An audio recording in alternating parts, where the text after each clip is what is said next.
Kita Banyak tuh. lihat yang join dulu, Mbak. Sebentar. Ya,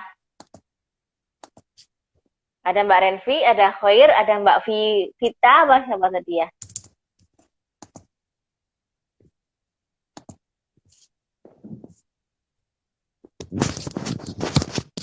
Oke, kok Mm-mm. bisa di Amerika? Mm-mm. Mm-mm. Oke, jadi mulai dari mana ya? Oke, dulu itu dulu em, dari oke, aku awalnya itu pengen ke Amerika itu kan saat di IAIN ya. Jadi dulu aku tuh kuliah Mm-mm. di IAIN Syarif Hidayatullah Jakarta. Sekarang jadi UIN ya, UIN Heeh, Terakhir heeh. gitu. Nah, jadi em, awal-awal masuk itu ada dosen gitu, ada dosen yang keren banget gitu cara ngajarnya, terus pengetahuannya gitu ya. Keren banget dosen sosiologi gitu. Satu dosen sosiologi, terus dosen antropologi dan dosen filsafat gitu. Nah, mereka itu pemikirannya tuh open minded banget gitu, open minded, kemudian Mm-mm. um, punya pengetahuan, artinya mereka tuh knowledgeable banget lah gitu, pengetahuannya banyak, kemudian sumber-sumber bacaannya juga banyak, buku-bukunya banyak gitu ya yang dibaca, artinya pemikiran mereka, analisanya tuh tajam gitu, analisa-analisa sosiologi, antropologi, filsafat gitu. Nah, selidik punya selidik, aku tuh orangnya penasaran Mbak, gitu, penasaran kok bisa ya gitu ya, punya, maksudnya mereka itu berbeda dari yang lain gitu, dari dosen-dosen yang lain gitu, ya kan. Mm-mm. Jadi aku penasaran, ini mereka itu sekolahnya di mana sih dulu gitu.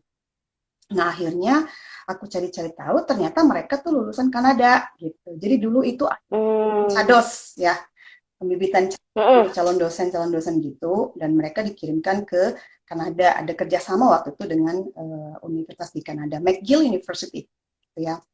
Oh, McGill, ya. Banyak calon dosen waktu itu gitu, terutama dari Mm-mm. IAIN ya, Mm-mm. IAIN waktu itu. Nah, Mm-mm. di Jakarta juga ada beberapa. Nah, ada dosenku itu 3 atau 4 orang gitu, yang emang keren-keren gitu ya, keren-keren banget analisanya. Jadi setiap mereka selesai kelas gitu, aku tuh selalu datang ke mereka, nanya, ngobrol gitu, Mm-mm. terus ngobrol di luar kelas gitu. Akhirnya Mm. hubungannya deket ya dengan dosen-dosen itu gitu, dan aku juga tanya buku-buku. Sorry. Nah, di Indonesia itu kan untuk buku-buku seperti itu, buku terbitan luar kan masih susah ya. Buku-buku Mm-mm. sosiologi gitu ya, antropologi gitu yang Mm-mm.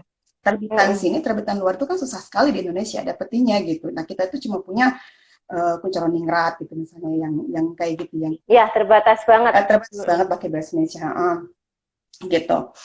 Terus ya udah ngobrol-ngobrol, jadi nambah gitu ya, nambah wawasan, nambah pengalaman, dan ngobrol-ngobrol ternyata mereka mau lulusan luar negeri gitu. Dan cerita, aku minta mereka cerita gimana pengalaman di sana kayak gitu. Nah, disitulah kemudian aku tuh punya keinginan ya, punya keinginan untuk sekolah, sekolah ke luar negeri gitu, terutama aku pengennya Amerika gitu waktu itu, pengen banget Mm-mm. Amerika. Jadi itu masih semester-semester awal tuh udah punya keinginan gitu. Tadinya, S1 mm-mm. udah kepikiran. Iya, Mm. sebelumnya sebenarnya aku kepikirannya waktu aku kan orang tuaku tinggal di Medan. Orang tuaku itu Mm-mm. turunan Jawa, tapi tinggalnya di Sumatera Utara, di Medan, di kota Medan. Ya. Nah, Uh-uh. itu Uh-uh. sebenarnya keinginan untuk belajar, untuk merantau, menimba ilmu gitu ya, untuk mendapatkan apa sosial kapital, Mm-mm. sosial capital, cultural capital gitu, tuh linguistic capital gitu ya. Kalau ngikutin konsepnya Bourdieu, Pierre Bourdieu, nah itu kan Uh-uh. itu dengan cara merantau keluar dari kampung halaman gitu. Nah, atau keluar Mm-mm. dari zona uh, comfortable zone gitu ya, yang comfort zone Mm-mm. kita Mm-mm. gitu. Nah, akhirnya waktu di aku memutuskan untuk ke MAN 1 itu jauh banget dari rumah. Jauh banget, aku Mm. untuk nyantri gitu ya. Terus aku memutuskan untuk ke Mm-mm. Aliyah gitu. Terus aku memutuskan untuk ke YIN aja, itu perjuangan banget gitu. Harus negosiasi dengan, Mm-mm. karena kan tinggal di Medan orang tuaku, dan itu Mm-mm. cuma ada 2 anak perempuan, aku yang paling besar, paling tua, satu lagi adik Mm-mm. cowok gitu. Nah, Aku tuh nggak pernah kemana-mana gitu dulu itu. Nah kemudian memutusin untuk ke YIN aja itu udah yang luar biasa gitu, harus melalui negosiasi, harus komunikasi gitu ya, harus ngobrol terus dengan orang tua gitu ya. Dan punya keinginan yang kuat gitu, punya keinginan kuat, aku pengen ke YIN Jakarta aja, nggak YIN Medan, kan di Medan juga ada YIN, tapi aku Iya. pengen, aku bilang aku pengen ketemu sama Cak Nur gitu. Aku Oh. dengan Pak Azumardi, kan itu kampus pembaharu ya, Mm-mm. pembaharu Islam. Iya, betul. Pengen banget gitu, langsung berada di pusat gitu, di jantung Mm-mm. gitu loh, di jantung, Jantungnya pembaharu. jantungnya Islam pembaharu itu di kampus itu gitu, dan pengen Mm-mm. ketemu langsung Mm-mm. Cak Nur kan, kagum ya, Mm-mm. kagum dengan Cak Nur gitu gitu, Pak Mm-mm. Azumardi. Ngalamin ya Mbak berarti ya? Ngalamin Pak Komarudin Hidayat, ngalamin aku ikutan Mm-mm. beberapa kegiatan-kegiatannya para Madinah di Masjid Pondok Indah, kemudian dulu kan banyak di Mm. hotel tuh sering tuh kan. Nah, Iya, mahasiswa iya. boleh datang tuh kalian. Yang di ini juga, Banyak. yang di Palmerah, para Madinah juga. Iya, banyak banyak Ke situ juga. ikutan. Aku Mm-mm. ikutan apa namanya, dulu dapat beasiswa untuk ikutan di para Madinah, beberapa kursus-kursus Mm-mm. itu kan kita bisa ngajuin beasiswa tuh nggak bayar gitu. Di Mm-mm. Pondok Mm-mm. Indah, di Masjid Pondok Indah yang hari Minggu, terus di hotel-hotel, terus Stadium Central Mm-mm. di PPIM dulu, di pusat Mm-mm. S2-nya apa, YIN, S2-nya di YIN, Syarif Hidayatullah, terus di YIN-nya Mm-mm. sendiri sering Mm-mm. ada Stadium General, jadi suka datang. Jadi Mm. kita punya akses lah gitu intinya. Nah, aku punya Iya, iya, itu iya. gitu. Jadi double degree ya, Iya, UIN sama para Madinah. gitu. Nah terus aku kan gabung di Formasi Ciputat saat itu. Nah itu Mm-mm. Mm-mm. Formasi Ciputat itu punya hubungan langsung gitu, punya hubungan dekat dengan para Madinah gitu, dengan Mm-mm. Budi Munawar Rahman waktu itu, dengan apa, Saiful Mujani gitu-gitu. Jadi kayak Mm-mm. mereka itu Mm-mm. senior-senior Think tanknya. di Formaci, Mm-mm. kayak gitu, Mm-mm. Ihsan Ali Fauzi gitu-gitu ya. Jadi kita sering ngadain kegiatan waktu itu, dan aku terakhir jadi koordinator feminisme gitu di Formaci Mm. gitu. Mm-mm. Nah kemudian aku balik lagi ke dosen yang tadi itu, ngobrol-ngobrol, terus akhirnya aku Mm-mm. mutusin, wah aku nih kayaknya pengen banget nih sekolah lagi ke Amerika. Nah aku selesai, kemudian salah satu dosen itu nawarin aku gitu. Jadi aku selesai, kemudian aku kan di Kalyana Mitra gitu ya, di Mm-mm. Mitra itu salah satu feminist organization yang tertua ya di Jakarta ya, Mm-mm. di Jakarta gitu. Nah, Mm-mm. waktu itu masih ada Mbak Mira, Mbak Sita, Mbak gitu ya, Mbak Ita baru keluar. Nah, seperti itu. Kemudian baru aja nih aku gabung secara, maksudnya secara profesional, secara Organisasi. official gitu, ada kontrak kerja macam-macam gitu ya, sebagai staf waktu Mm-mm. pendidikan, stafnya Mbak Yuyut, jadi berdua sama Mbak Yuyut Mm-mm.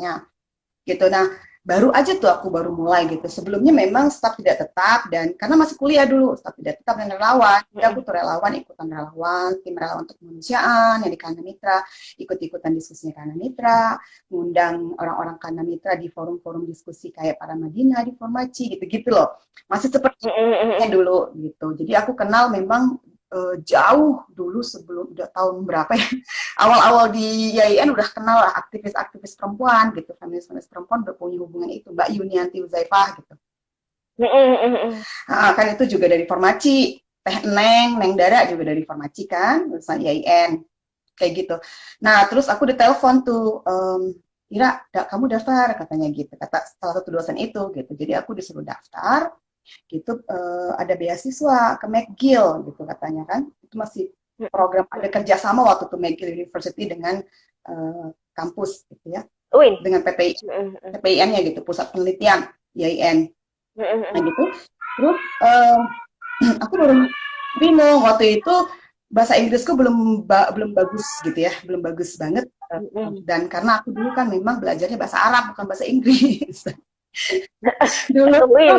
pengennya itu ke Mesir ceritanya, awal-awalnya itu, kalaupun Oh, awal-awalnya. terus aku berubah ya gitu, berubah pikiran akhirnya, karena aku kan mutusin untuk ngambil Women's and Gender Studies gitu, jadi itu, Mm-mm. dan aku pengennya ke Amerika gitu. Jadi aku itu Mbak, kalau dikasihkan Mm-mm. sifat sama dosen-dosen dan teman-temanku dan juga keluarga, itu orangnya itu keras Mm-mm. kepala gitu. Satu, aku tuh Mm-mm. stubborn, keras kepala. Kedua, aku tuh nekat gitu katanya. Nekat dan kalau Gemini ya? kenapa? Gemini. Iya, aku Gemini. Sama, aku juga Gemini. Aku nggak tahu kalau ada hubungannya dengan zodiak gitu. Iya, itu stubborn ya, dan nekat Nah, itu Gemini. jadi kalau udah keinginannya itu ya harus harus itu harus benar-benar berusaha gitu. Jadi aku bilang gini sama dosen itu gitu ya, kan aku ditawarin, pokoknya kamu daftar, nanti kamu diwawancara gitu, kamu berangkat gitu kan. Hah? Baru lulus banget dari IAIN gitu, aku belum siap kan, dan aku juga belum punya keinginan, maksudnya untuk secepat itu sekolah lagi gitu. Aku pengen ngabdi dulu di LSM perempuan gitu, ya kan. Jadi aku pengen Mm-mm. tanya di Kalina Mitra dulu gitu kan beberapa tahun baru kemudian aku lanjut S2 gitu. Jadi dengan terpaksa ya aku tolak gitu. Dengan Ditolak. iya, aku tolak, aku nggak ikutan gitu, nggak ikut, nggak daftar sama sekali. Udah pokoknya kamu nanti rekomendasi apa Mm-mm. gitu ya, rekomendasi apa dan pokoknya kamu kan diwawancara gitu. Akhirnya jadi itu ya, jadi aku apa diminta daftar mewakili yang perempuan gitu ya, gitu mas yang perempuan. Terus aku nggak mau gitu dan memang aku pengennya nggak di Kanada gitu, pengennya di Amerika gitu. Memang gitu ya. Beda ya. Aku bilang gini, kamu kok nolak sih? Itu kan maksudnya kesempatan itu kan diamond gitu. Itu Iya, udah bagus lagi. katanya jarang-jarang loh ada orang nolak gitu dan kalau Mm-mm. nggak salah itu dulu programnya apa ya? Aku lupa gitu. Tapi ya itu aku bilang kayaknya juga agak mungkin kurang pas. Aku pengen Women's and Gender Studies, aku bilang gitu. Masalah social work apa Islamic Studies gitu ya yang di McGill. Islamic Studies mungkin. Atau social work karena ada temanku juga ngambil social work gitu di situ. Hmm. Nah, aku bilang, tapi begini, aku janji sama kamu, aku bilang ke sama dosen itu, aku janji gitu ya, kalau aku bakalan S2 di luar negeri. Gitu, aku berani banget loh. Kacau kan? Kacau banget kan? Aku Nolak, nolak tapi janji. karena kan beliaunya kecewa gitu. Kenapa aku tolak? Kan Mm-mm. padahal itu kesempatan banget buat aku untuk maju gitu dan bisa jadi dosen nantinya gitu kan. Setelah itu bisa jadi dosen balik gitu. Nah, tapi aku bilang aku punya keinginan untuk S2 memang keluar gitu. Jadi nggak sekarang, aku bilang gitu. Jadi, tapi aku janji, aku bakal S2 di luar gitu. Aku buat kayak gitu, komitmen gitu. Komitmen ke diri aku sendiri sama ke beliaunya gitu. Dan ternyata ada jalan, Mbak. Ada jalan, aku dikasih Mm-mm. jalan gitu ya. Dikasih jalan yaitu untuk ke luar negeri gitu. Jadi ada beasiswa Ford Foundation International Fellowship Program Mm-mm. IIF Mm-mm. gitu. Tapi sekarang udah nggak ada lagi sayangnya gitu sampai ke kohort berapa ya 13 apa aku lupa. Tapi sekarang udah nggak ada gitu. Sayang banget programnya udah nggak ada. Itu untuk S2 S3 cuman memang untuk yang PhD atau S3 itu dikit gitu. Paling satu Mm. angkatan aku kan kohort 4. Kohort 4 itu Mm-mm. aku cuman PhD-nya itu 4 orang apa ya. Cuman dikit gitu. Mm. Satu angkatan itu kita ada 30-an orang gitu ya keterima dari seluruh Indonesia. Nah, waktu itu karena aku tinggal di Ciputat, gitu kan, aku kan tinggalnya di Mm-mm. Ciputat terus tuh, setelah selesai, walaupun udah kerja di apa karena mitra gitu, itu aku Mm-mm. mewakili Tangerang waktu itu, bukan mewakili Sumatera Utara Medan gitu, aku mewakili Tangerang. Mm-mm. Jadi ya udah aku daftar, mungkin karena faktor laki juga ya Mbak, ya kan ada faktor Mm-mm. laki ya kita beruntung gitu loh kadang-kadang kita beruntung gitu nah kebetulan mungkin pas wawancara bagus performance-nya gitu bisa meyakinkan karena wawancara itu kan susah ya kalau misalnya Iya, yang wawancara nggak suka sama kita gitu ya udah kita mah dicoret aja kan bener nggak sih subjektif banget ya iya ada, nah, ada, ada, ya aja kalau dia nggak suka ada, dengan ada. pemikiran kita gitu ya udah Betul. dicoret Kadang-kadang vibe-nya, frekuensinya nggak sama, nggak ketemu. betul. Mm-mm. Atau mereka tuh kita misalnya pro apa, merekanya anti gitu kan. Misalnya kita kayak aku misalnya aku anti poligami. Nah, yang muji pro poligami ya sudahlah, coret gitu Nggak kan. ketemu. Nah, karena aku kan orangnya memang jujur gitu, otentik. Maksudnya kalau Mm-mm. aku tuh ya itu karena keras itu kalau aku memang aku nggak bisa orang yang harus strategi gitu. Strateginya kamu harus setuju Mm-mm. dengan mereka, nggak bisa. Kalau prinsipal buat aku nggak bisa. Kalau memang aku harus Mm-mm. tolak nggak apa-apa, aku kan cari jalan sendiri gitu. Kalau aku begitu. Mm-mm. Ya udah aku cerita aja gitu, cerita aku tuh kerja di waktu itu di LSM, beberapa LSM perempuan gitu ya. Aku pernah kerja di Mm-mm. rumah perempuan, itu khusus fokusnya ke PRT perempuan gitu di Indonesia Mm-mm. gitu. Nah udah cerita aja pengalaman gitu, gitu. Ternyata mereka terkesan kali ya gitu. Aku ngomongin soal marginal, kelompok rentan, perempuan gitu-gitu yang mengalami kekerasan gitu. Terus ya udah aku keterima, dapet gitu. Terus kita mau menjalani S2 itu. S2 menjalani Mm-mm. kursus bahasa Inggris gitu. Jadi ada penempatan bahasa Mm. Inggris, ada kelas A, kelas B, kelas C gitu. Kita untuk ini TOEFL kita supaya tinggi, karena kalau TOEFL-nya nggak lebih dari 550 kita nggak bisa keterima kan kalau negara yang berbahasa Inggris. Iya. Nah, kita belajar TOEFL Mm-mm. gitu. Mm-mm. Conversation gitu. Nah, akhirnya aku sampai dapatlah TOEFL yang tinggi, terus kita daftar. Karena ada beberapa teman yang kalaupun TOEFL-nya itu nggak tinggi, dia nggak keterima di kampus, ya hangus gitu. Balik. Beasiswanya hangus. Mm-mm. Nah, jadi pilihannya Itu berapa bulan, Mbak, waktu itu setengah yang bahasa tahun ya, Inggrisnya? 6 bulan, 6 bulan. Setengah tahun ya? Mm-mm. 6 bulan 6 ya? bulan. Kayak kita TOEFL biasa itu kan? Sambil nunggu pengumuman penerimaan Mm-mm. penerimaan sekolah kita gitu. Mm-mm. Mm-mm. Penerimaan beasiswa, kemudian saya dapat beasiswa, kemudian aku dapat kampusnya gitu, keterima di Brandeis University di Massachusetts gitu, deket Boston. Jadi Hmm. aku ambil sebenarnya ambil development studies tapi konsentrasinya di women's and gender studies gitu. Common Jadi gender. kayak Oh, joint pas. degree. Jadi tahun kedua itu Mm-mm. aku yaitu belajar apa itu Penjurusan langsung ya? Women's and Gender Studies.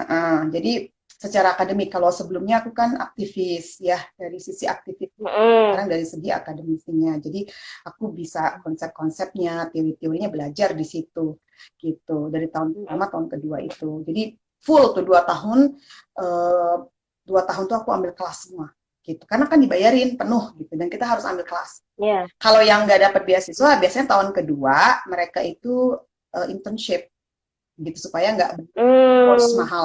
Karena kampusku kan kampus swasta, jadi bayarnya mahal banget. Heeh. 36.000 Hmm. dolar per 1 semester gitu. Wow. Kampus swasta, anak kampusku yang sekarang kan kampus negeri, pemerintah publik gitu, state ya, state. Mm-mm. Bayarannya tuh lebih murah kalau yang sekarang ini gitu.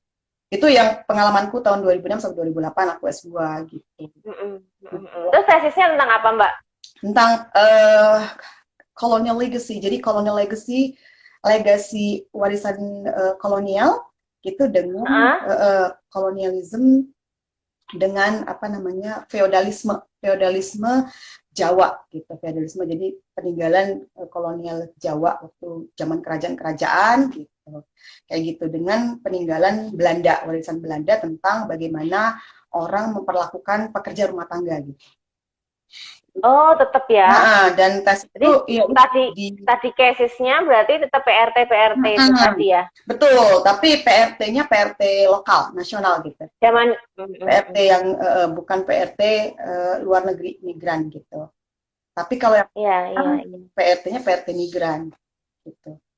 Kalau dulu Waktu itu berarti fit risetnya ke Indonesia atau jarak jauh jadi gini, nih itu strateginya. data.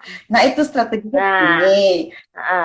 Jadi waktu untuk pembuatan tesis itu eh, Mm-mm. aku tuh udah nyicil gitu. Artinya gini, aku pertama udah kontak dulu sama profesornya. Karena kan sebelum kita Mm-mm. mengajukan aplikasi untuk S2 atau S3, itu kita harus kontak ya, kontak profesor dulu. Heeh, Kontak siapa sih yang heeh. mau menjadi advisor kita. Kita lihat apakah mereka Mm-mm. ketertarikan akademik dan research interest-nya sama nggak dengan kita gitu. Mm-mm.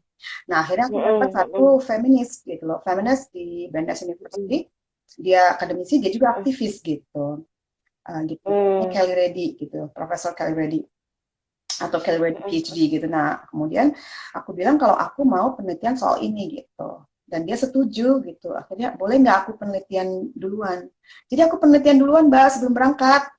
Oh, Nah, gitu. udah kontak dulu, udah komunikasi dengan advisor gitu. Karena kan Heeh, aku nggak mungkin heeh. balik toh, cuma 2 tahun doang aku balik habis dong, uangnya juga habis, tenaganya, pikirannya habis kan. Nah akhirnya aku Berarti curi start. Curi nah, start. betul gitu, betul Coristan. Aku udah penelitian di Jakarta dengan di Yogyakarta. Wow. Cutnya Din sama Rumpun Lima Perempuan. Nah, aku wawancara mereka tuh Heeh. udah ngumpulin data gitu. Beberapa bulan. Berapa orang, Mbak? Waktu itu Berapa kasus? waktu itu 35 apa 40 gitu. Banyak ya? Banyak. Jadi di Jakarta sama di Yogyakarta waktu itu. Jadi cari Iya. data gitu ya. Setelah itu aku kumpulin, udah aku transkrip gitu, baru aku berangkat gitu kan sambil nunggu-nunggu tuh, nunggu keberangkatan, ya itu aku transkrip gitu. Jadi udah punya data nih, udah ngantongin data, Mbak. Nah, Iya, belum mulai udah langsung wrrr, gitu ya. ya karena aku udah konsultasi dengan advisor, udah ngobrol gitu, udah Heeh, ngasih heeh, heeh. proposalku, dia Udah nggak belok-belok lagi itu. Dia udah oke, akhirnya ya udah aku oke, dia oke. Nah, Heeh. terus sampai kalau di Amerika itu kan kalau summer sama winter itu kan kita libur ya kan? Itu Heeh. agak panjang. Iya. Nah, Heeh. sementara kalau di Amerika untuk yang master itu, gitu, yang dapat beasiswa kan mereka harus full ngambil kelas, gitu ya, empat Heeh. empat kelas gitu-gitu.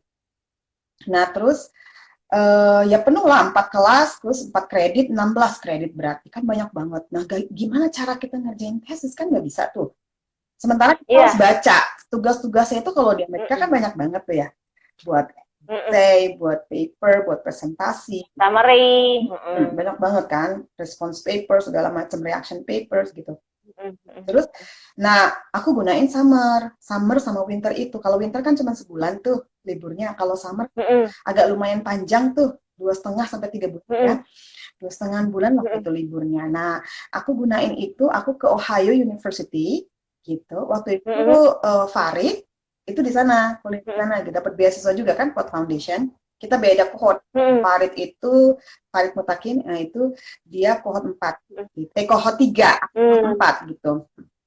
Nah, jadi aku di sana sama beberapa teman Indonesia, kan di Ohio University ada beberapa gitu. Jadi ya aku tinggal di Heeh. rumah teman gitu selama summer itu untuk ngerjain tesis di perpustakaan Ohio University karena Ohio University itu ada Southeast Asian Lebih lengkap ya. nggak, mereka punya Southeast Asian Studies-nya. Mereka Oh, ada gitu. mereka ada Indonesian Studies. Kalau di Brandeis kan Ah, nggak ada gitu. Jadi betul, betul, banyak betul, betul, buku-buku betul. tentang Indonesia gitu, gitu kan. Yang bahasa Indonesia juga Heeh. ada. Akhirnya ya itu aku ngerjain tesis di situ, Mbak. Seharian tuh, Mbak. Seharian di Hmm. perpus tuh. Dari pagi sampai malam di perpus terus. Jadi benar-benar Selama sebulan. enggak. Kalau summer kan 3 bulan. Oh, 3 bulan ya. Kalau winter sebulan. Jadi aku setiap summer, setiap winter ke situ. Nah, ya udah Heeh. terus di setor gitu kan per bab ya akhirnya selesai. Kemudian kalau di Brandeis University itu harus presentasi. Jadi kita harus Heeh. presentasi, ya, harus. Pendadaran. Nah, karena di beberapa kampus ada yang nggak harus presentasi. Kalau kita presentasinya itu seperti sidang, jadi publik, Heeh. ratusan orang datang. Munakosa. Persis. Munakosa. Tapi kalau waktu aku S1, sidangnya kan Heeh. terbatas, cuma pembimbing aja sama penguji. Betul. Kalau di Heeh. aku S2 itu public di hall Heeh. gitu loh, public hall. Wow. Yang datang Mereka boleh nanya-nanya juga. iya, betul. Yang datang itu ratusan gitu, ratusan orang. Terus profesor tuh, para profesor duduk di depan gitu kan. Kayak terus Ngeri-ngeri ya. terus kita harus pakai jas gitu. Harus pakai jas kan, pakai mic, pakai slide yang gede gitu ya. Gede banget kan. Terus pakai clicker gitu ya. Kayak profesional itu loh. Seperti itu. Terus ya udah tanya-tanya. Kasih TEDx itu, kasih TEDx. Iya, saya nggak direkam waktu itu, nggak ada yang ngerekam, aduh sayang banget. Nah, jadi gitu. Kayak Lulus gitu. Iya, foto-fotonya juga udah hilang, nggak ada. Gitu ceritanya, sampai ya udah itu S2 aku. Itu prosesnya curi start. curi start dan emang nyempatin selama liburan nggak libur ya, pengorbanan. Paling Dan hari Minggu aja jalan-jalan tuh, naik sepedaan kemana gitu, jalan-jalan. refreshingnya juga dalam rangka untuk nanti refresh lagi waktu ngerjain itu Iya ya. betul, paling Wow, kan emang pengorbanan. Ohio University itu kecil ya, kotanya di Athens, itu kecil gitu kotanya. Jadi kadang ada teman yang punya mobil gitu, teman yang udah di sana lama gitu, orang Indonesia ngajak jalan-jalan ke kota Columbus, kotanya yang gede, toko-toko buku bekas gitu. Jadi harganya murah-murah, udah belanja buku di situ gitu. Jalan-jalan juga cari bahan Ya, lagi. betul. Cari buku tuh kalau orang Indonesia datang ke Amerika kalap ya kalau melihat buku banyak kan ya di perpus tua. Wah banyak banget buku ini keren, harganya kan murah banget. Kalau nggak salah nama buku toko bukunya Help Price ya gitu. Pokoknya harganya murah-murah banget, buku-buku keren gitu. Borongin buku gitu. Terus ke restoran Asian restoran yang buffet gitu ya, dibawa ke Indonesian restaurant juga gitu-gitu, jalan-jalan lah ke kota besar. Itu ceritanya kalau S2 mah. Wah, itu berapa halaman Mbak tesisnya Mbak? Oh, berapa ya? Mungkin 100 berapa, 50. tapi 100. enggak sampai 200-an, tapi itu udah dibukukan, maksudnya diterbitkan sama penerbit di Jerman, ada yang tertarik ya sudah. Aku belum sempat bahasa Indonesia. Tapi, wow, nggak semua tesis dibukukan ya? Enggak. Berarti termasuk yang beruntung juga. Beruntung. Maksudnya bagus. Beruntung. Ya, ya beruntung dan bagus ya. Gemini Mbak, Gemini, yeay. Nah, terus habis lulus itu langsung masuk S3? Enggak, aku pulang. Enggak, aku pulang. Kan harus pulang katanya, nggak boleh di situ. Yeah. Harus balik ke Indonesia.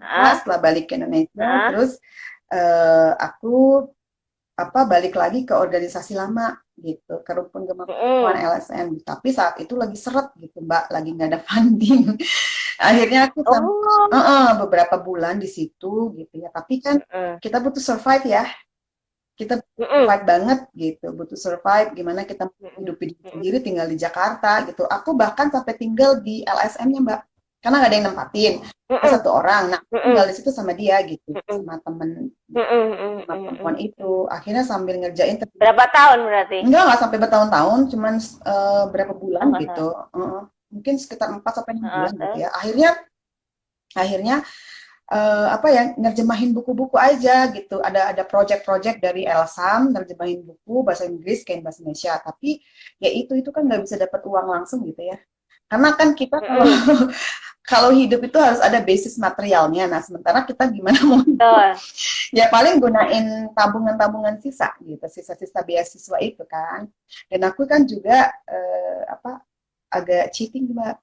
Cheating itu dalam artian karena aku suka jalan-jalan, suka makan gitu, suka traveling. Jadi aku dulu gunain kesempatan waktu di Amerika itu untuk jalan-jalan gitu. Jalan-jalan pertama untuk tempat juga ya. Konferensi. Konferensi yang kedua aku tuh jalan-jalan ya dalam rangka pengen jalan-jalan, pengen tahu misalnya seperti apa sih Colorado, seperti apa sih Chicago gitu. Jadi kadang harus sekalian dapat konferensi gitu, kadang kita dapat dana dari kampus gitu ya, atau ngajuin ke Ford Foundation dapat gitu. Kadang juga kita pengen jalan-jalan sekalian gitu, sekalian ya kan, sekalian dari sini deketnya kemana, ke Illinois aku jalan gitu, kayak gitu. Nah akhirnya aku cheating Mbak. Tuh aku kerja loh, nggak boleh loh sebenarnya. Aku kerja nggak boleh karena dapat beasiswa. Aku kerja di ini, tapi banyak yang cheating juga. Jadi ada beberapa orang cheating, misalnya satu terus ngikut gitu yang lainnya gitu. Aku kerja waktu itu di perpustakaan gitu ya, after hours, jadi pas jam 12 sampai jam 2. Lumayan, dapatnya kan per jam kalau di sini ya. 1 jam itu $15 apa gitu. Terus kalau kalau giliran misalnya pas ujian gitu, final exams, aku tuh begadang. Jadi berlipat ganda. Jadi dilipat gandakan 1 jamnya karena begadang gitu. Aku misalnya aku kerja dari jam 12 gitu midnight sampai jam 6 pagi gitu. Nggak tidur di perpus. Karena mahasiswanya kan begadang ngerjain ujian gitu. Jadi kita nungguin. Nah, dapetnya tuh lumayan uangnya gitu. Per minggu tuh dapetnya aku buat jalan-jalan gitu kan. Gitu. Terus terus aku kerja lagi. Aku kerja di buffet, di restoran kampus gitu, di buffet gitu kan. Kadang serving jadi cuman karena buffet kan mereka misalnya minta makan apa aku kasih. Kadang aku diangkat jadi kasir gitu, duduk sambil baca, ada yang datang tinggal bayar, mereka bayarnya pakai kartu kadang kan, pakai kartu gitu, pakai kartu mahasiswa mereka punya plan namanya meal plan gitu. Ya udah sambil baca sambil duduk, nanti ada yang datang ngobrol gitu. Nah lumayan tuh bisa buat jalan-jalan juga, uangnya bisa buat nabung sedikit gitu. Dan kebetulan aku ditawarin sama advisorku, dia kan dosen, dia feminis, dia juga dosen gender, mata kuliah gender gitu. Nah, aku ditawarin jadi TA-nya dia gitu, teaching assistant untuk ngajar yang kalau programnya aku itu S1-nya nggak ada, cuma ada S2, S3 doang gitu. Jadi aku jadi TA, ikut ngajar bareng dia itu untuk mahasiswa S2 juga gitu. Master. Nah, aku tahun kedua, tahun pertama gitu. Itu pengalaman banget. Nah, tapi karena ini official gitu, aku diangkat sebagai TA, itu kan artinya kita bayar, kampus bayar ke aku gitu. Tapi kalau ini kan nggak boleh cheating, nggak boleh sembunyi-sembunyi. Artinya pihak foundation yang ngasih beasiswa itu harus tahu kalau aku itu di hire BTA gitu. Nah pilihannya itu dua, apakah aku digaji sama kampus, kemudian dipotong sama Ford Foundation, atau aku nggak dibayar gitu. Terus pilih apa? Ya nggak usah dibayar, daripada aku dipotong sama Ford, sama aja bohong. Gitu. Ya udah, jadi nggak dibayar. Nggak apa-apa deh, pengalamannya yang penting, Mbak, bisa masuk sih. Iya, betul. Gitu. Itu S2-nya loh, Mbak. Portofolio loh, itu portofolio. Portofolio. Nah, itu cerita S2 aku. Tapi terus aku kerja, aku akhirnya dapat setelah itu aku negosiasi sama Direktur Rumpun Gema Perempuan gitu kan. Aku bilang, terus juga ngerti kondisiku, masa aku nganggur gitu, maksudnya di Rumpun Gema Perempuan, tapi lagi nggak ada kerjaan, lagi kosong karena memang nggak ada funding. Kalau LSM di Indonesia kan memang ini ya rely on funding gitu ya. Masalahnya itu akhirnya ya udah aku daftar gitu, ada program namanya Target MDGs, itu kerjasama antara UNDP dengan Bappenas. Jadi program itu jadi kantor gitu, ada kantor Target MDGs letaknya di depan KPK tuh, persis banget seberangnya KPK. Dengan di apa ya, TV One apa ya, dulu sering ketemu artis tuh di gedung itu tuh. Akhirnya aku udah wawancara dan aku dapat, Mbak. Gitu. Dapat gitu katanya. Laki terus pokoknya. Terus waktu itu si ini Pak Ivan almarhum yang jadi koordinator, national coordinator, terus ada orang Kashmir, India Kashmir gitu, yang di situ yang bisa bahasa Indonesia. Aku diwawancara mereka berempat gitu, kemudian aku diterima jadi research analyst gitu. Ya udah, untuk buat roadmap MDGs, roadmap gitu Indonesia gitu, kerjasama Bappenas sama UNDP. Nah setelah itu aku daftar lagi tuh setahun lebih tuh, hampir 1,5 tahun ya.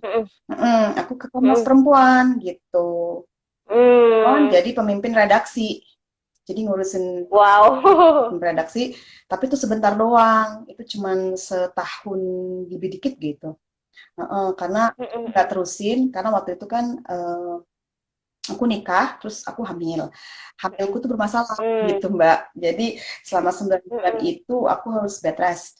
Jadi aku pulang ke Sumatera. Waktu itu Farid juga di UN Women di Aceh, Banda Aceh. Nah aku nggak bisa ngapa-ngapain tuh, jadi ya udah berhenti kerja, nggak bisa ngapa-ngapain. Tapi di awal aku masih di kontrak Komnas Perempuan untuk ngerjain analisa surat kabar gitu, analisa surat kabar tentang kekerasan terhadap perempuan. Itu selama berapa bulan gitu ya, 3 bulan atau 5 bulan masih di kontrak gitu. Tapi aku udah nggak bisa ngapa-ngapain. Setelah itu nggak bisa. Nah setelah itu aku pengen PhD gitu, pengen PhD, dapat PhD, pengen cari beasiswa. Tapi kebetulan Farid yang dapat duluan, dapat Fulbright gitu. Tapi itu kita nggak pernah tinggal serumah loh. Farid kan di Aceh, aku pisah-pisah ya. Tapi dia setiap Jumat Sabtu Minggu datang gitu, sampai aku melahirkan kan, melahirkannya sesar gitu. Nah setelah itu Farid dapat duluan nih di Fulbright gitu. Aku pikir ya udahlah kalau gitu aku ikut aja bareng nanti gitu kan, setelah Allegra umur setahun gitu ya, baru bisa naik pesawat kan gitu. Terus aku nggak mau bawa dia masih umur bulanan gitu di pesawat, dan itu kan jauh banget, lama banget kan gitu. Apalagi pakai transit itu bisa sampai 30 jam gitu kan kalau pakai transit gitu. 24 jam sebenarnya kalau kalau misalnya nggak pakai transit lama gitu, itu bisa.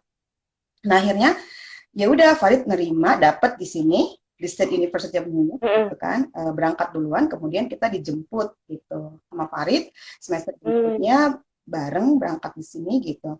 Nah, kemudian aku nyiapin aplikasi PhD gitu di situ, dan waktu itu aku keterima di 4 kampus, salah satunya kampus ini, State University of New York ini gitu.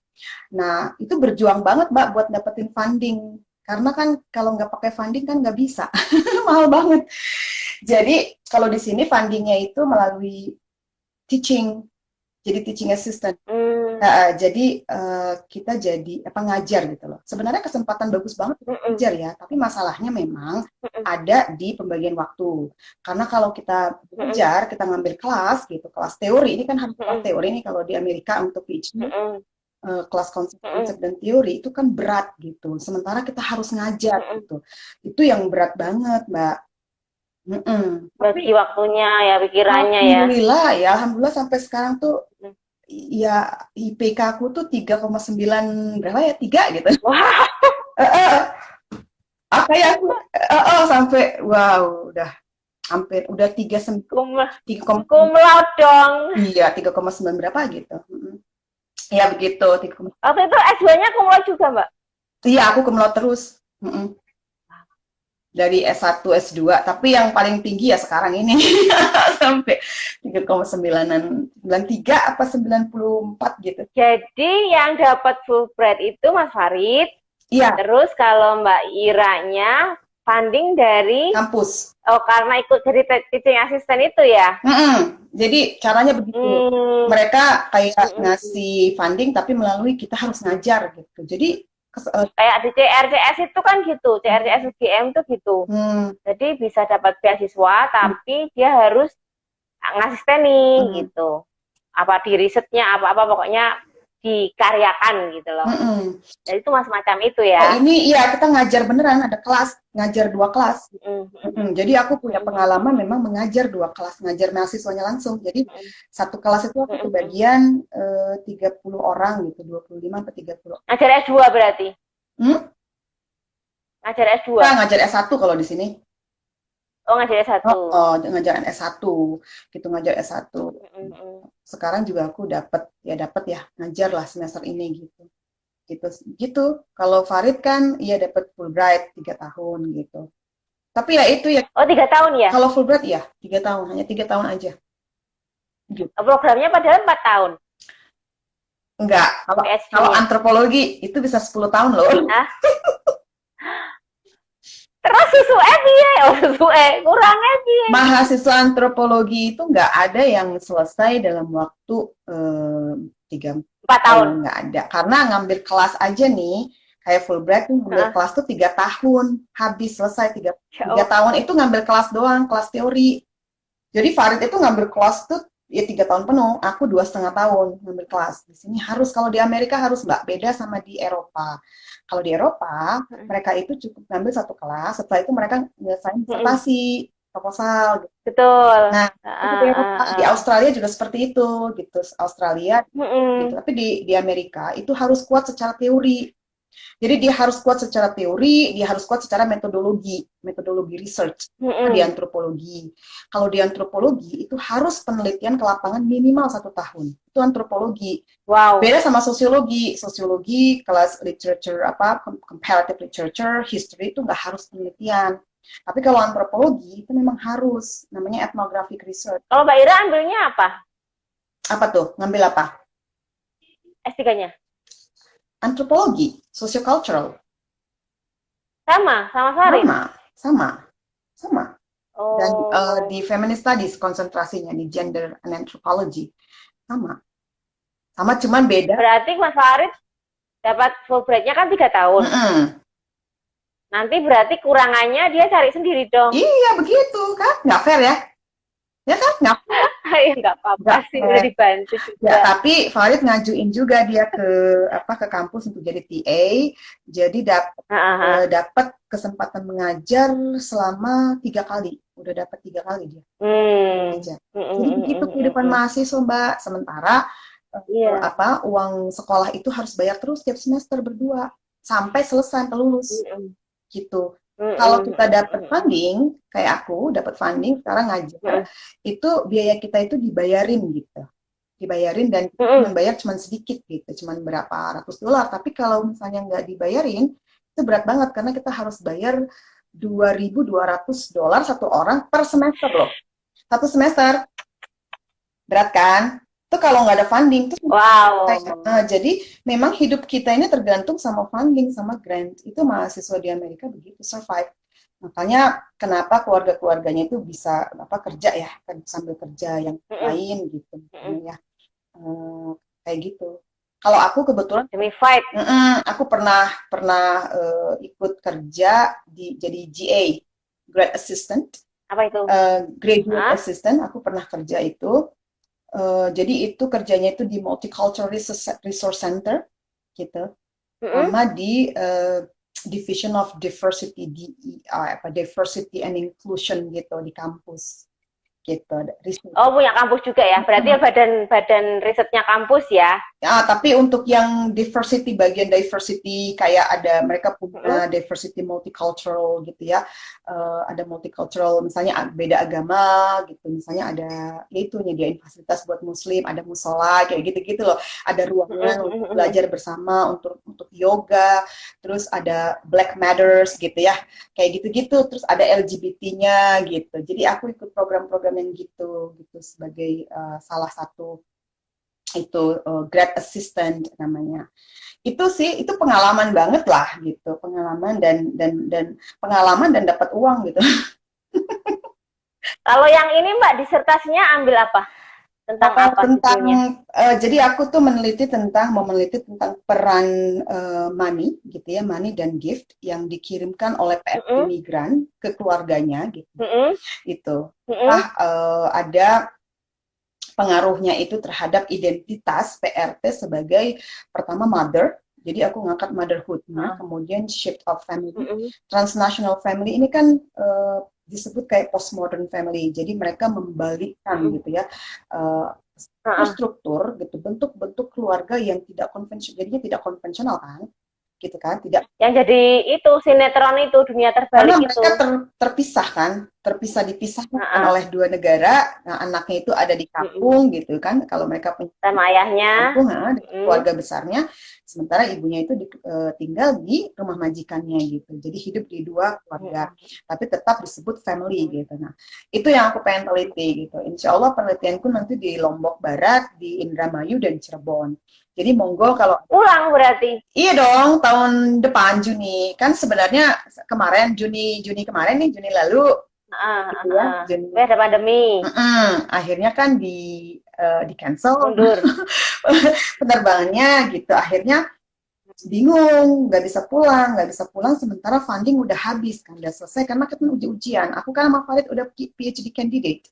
Aku udah melalui, kita berdua udah melalui proses ujian namanya comprehensive exams, jadi kayak written exams, kayak proposal itu ya, ujian proposal bukan ini ujian tertulis 3 tema. Oh, ujian tertulisnya 3 tema yang kita pilih, di mana kita akan menjadi expert di bidang itu gitu. Jadi pilihanku sexual division of labor, jadi gender gitu, terus family and motherhood gitu, Southeast Asia gitu, Asian studies gitu.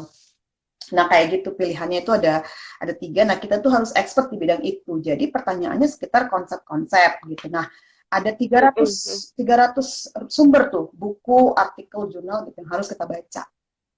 Tuh ujiannya seminggu tuh, Mbak. Jadi depan komputer tuh ya udah ngerjain itu. Seminggu lulus baru kita masuk ke tahap berikutnya, ujian oral presentations. Itu di situ kita baru defend proposal disertasi gitu. Jadi kita ditanya-tanya sama komite PhD kita dan itu terbuka untuk umum. Jadi orang-orang boleh datang juga nanya kita gitu. Defend, tapi masih defend bukan dissertation defense, tapi masih proposal, dissertation proposal defense kayak gitu. Gitu prosesnya. Jadi sekarang aku nggak bisa menulis analisa data karena belum ke lapangan. Gitu. Baru Juni aku mau ke lapangan. Mudah-mudahan COVID selesai. Juni ya. Amin. Setahun penelitian di lapangan gitu ya. Dan baru bisa analisa data. Nah, sementara sekarang yang aku bisa lakukan adalah ya kayak nulis konsep-konsep gitu, baca, kemudian kayak bab satunya mungkin udah bisa gitu ya. Tapi di samping kegiatan-kegiatan ngajar gitu, ngajar itu kan butuh waktu banyak banget ya, ngajar gitu. Itu ada apa sih? Siapa tuh yang bilang tuh? Ada nanya, Mbak Ira harus jadi Menteri Pemberdayaan Perempuan. Amin. Yo. Mudah-mudahan. Next ya, ilmunya mantap, pengalamannya apalagi. Amin, amin, amin, amin. Amin. Amin. Siap Mbak Ira. Siap. Sebenarnya saya tuh nggak suka terlibat di politik ya, politik praktis tuh saya nggak punya keinginan. Dulu pernah di PMII itu ditawarin teman-teman untuk ke cabang, kemudian ke pusat PB, pusat di PMII gitu. Nah, pusat PMII ya.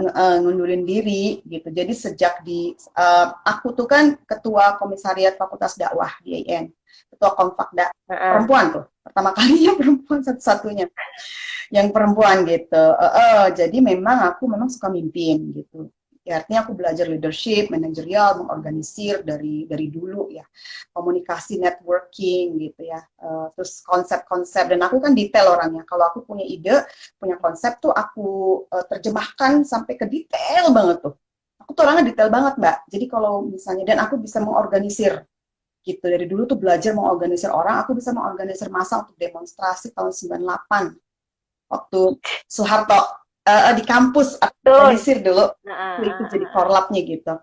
Jadi aku tuh suka mengorganisir massa dan suka buat kegiatan-kegiatan gitu, dan aku tuh melakukan sendiri gitu. Jadi aku yang melakukan sendiri, aku mengorganisir, misalnya aku kerjasama nih di Karena Mitra itu aku buat kegiatan-kegiatan gitu ya. Itu kegiatan inisiatifku adalah aku masuk ke pedesaan-pedesaan, perkampungan-perkampungan, kompleks-kompleks itu untuk kerjasama dengan ibu-ibu yang arisan RT, arisan RW, yang ikut kegiatan PKK, pengajian bapak-bapak, pengajian remaja masjid, itu aku datengin Mbak. Sampai ke pelosok tuh aku datengin cuman untuk ngomongin kekerasan terhadap perempuan. Cuman ingin ngomongin domestic violence, pengen ngomongin kekerasan dalam masa pacaran di remaja-remaja masjid. Aku datengin, aku kerjasama dengan mereka, terus aku minta, dapat kayak transportasi, harus ada transportasi dong disediain sama ini Mbak, konsumsi. Konsumsinya aku kerjasama dengan ibu-ibu lokal, jadi aku kasih uang, pokoknya buatin kue gitu. Jadi kerjasamanya kayak gitu. Jadi aku dikasih kesempatan ngomong sebelum arisan dimulai nih, arisan ibu-ibu, PKK, pengajian gitu, aku deketin. Gitu caranya. Jadi aku kalau punya konsep, nih konsepnya nih harus ada aktornya nih ya, konsep besarnya kayak gitu. Ini aku turunin bener ke program kecil-kecil sampai di breakdown sampai detail ya. Aku begitu dan aku lakukan sendiri. Minute to minute. Iya, dan kerjasama aku gunain networking. Jadi sebenarnya Let's Talk ini juga kan bagian dari networking kita nih, ada Renvi, ada Farid, ada. Iya, aku lihat tuh move-nya tuh mau kemana tuh. Iya, dan gunain network juga gitu, teman-teman itu. Iya, bagus. Gitu. Jadi sebelum nanti akhirnya lulus dan terjun, itu wadahnya udah siap. Berarti nanti selama setahun di Lomboknya, Mbak? Iya, di Indramayu, Cirebon. Jadi kalau ada teman-teman yang tinggal di dekat Indramayu, Cirebon, Lombok, monggo ya nanti kita. Kemarin udah ketemu itu Yaya Husen kan? Yaya Husen kan Cirebon. Iya, di situ ada Jai, ada beberapa teman, ada Nurul dulu anak PMII, ada alumni PMII juga beberapa. Ada teman juga dulu di Rumpun Gema Perempuan tinggal di Cirebon.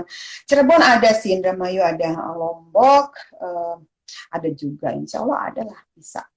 Nanti setelah setahun ngumpulin data, balik lagi ke Amerika apa? Itu belum tahu tuh, tergantung funding lagi. Tapi bisa dikerjain dari sini ya? Bisa. Kalau tinggal itu bisa kan? Sebenarnya disertasi juga bisa jarak jauh kan, defense ya gitu. Tapi gini, aku kan pengen si Allegra juga sekolah di sini ya, lanjut ya sekolah di sini. Betul. Sampai misalnya bisa entah SMP atau SMA, karena di sini kan public school gratis ya. Itu kan lumayan, Ya. dan fasilitasnya tuh bagus, keren, cara belajarnya bagus gitu. Jadi pengennya gitu ya, mudah-mudahan balik ya, dikabulkan gitu, mudah-mudahan amin, dapat funding untuk research ya, penelitian dan untuk nulis disertasi. Kalau misalnya dapat balik gitu. Tapi kemarin katanya sih kamu bisa diprioritaskan di kampus, itu mungkin ada kemungkinan kita dapat gitu. Aku dapat kemarin tuh direktur grade-nya itu, dia bagian dari komite PhD ku, itu bilang nanti kamu mudah-mudahan bisa dapat dana untuk disertasi gitu katanya dari kampus. Tapi aku harus cari dana dari luar juga gitu. Nggak cukup karena biayanya mahal untuk hidup di sini itu. Mahal, mehong kata anak-anak. Mehong bingit gitu. Ya, moga-moga nanti tercapai cita-citanya. Amin. Balik lagi ke Amerika, terus sampai berarti ya? Kenapa? Kecil ya? Sampai SMP apa SMA? Belum tahu, kan kita nanti kalau udah selesai, kalau udah defense, udah graduate ya, udah wisuda, kita belum tahu nih mau dapat kerjanya di mana. Jadi sebenarnya gini Mbak Dian. Jadi hidup kita itu, hidup mahasiswa PhD candidate terutama itu buram tuh. Belum cerah, belum kelihatan. Jadi masih bingung. Meraba-raba. Jadi kita nih, aku nih nanti sama Farid ini akan landing di mana? Kerja di mana? Di negara mana? Bisa jadi di Indonesia, bisa jadi di negara